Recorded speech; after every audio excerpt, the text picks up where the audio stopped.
Ir-rata tal-istudenti li jitilqu mill-iskola kmieni, early school leavers, f'Malta għadha pjuttost għolja. Din l-informazzjoni ngħatat mill-Kummissarju Ewropew għall-Edukazzjoni, is-Sinjura Vassiliou, bit-tweġiba l-mistoqsija parlamentari li għamlet l-Europarlamentari Claudette Bella Baldacchino.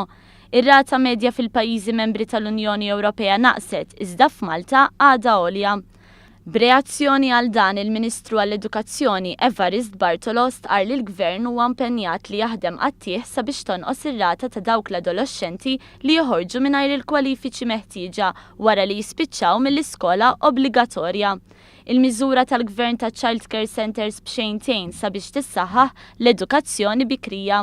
Barra minn hekk għaddejja kampanja nazzjonali favur il-litterizmu bil-għan li tfal Maltin u Għawċin ikunu l-koll kapaċi jaqraw u jiktbu. F'kummenti lil One News il-Ministru Evarist Bartolo fisser kif l-edukazzjoni b'saħħitha jeħtieġ li l-ġid jitqassam sewwa bejn kulħadd. Għandna wkoll il-problema tal-faqar u ta' familji li jgħixu f'diffikultà għaliex biex inti jkollok edukazzjoni b'saħħitha jrid ikollok ukoll ġustizzja soċjali fis-soċjetà il-ġid ikun imqassam sewwa. Barra minn hekk il-Ministru Bartolo enfasizza l-importanza tat-tagħlim prattiku u mhux dak teoretiku biss.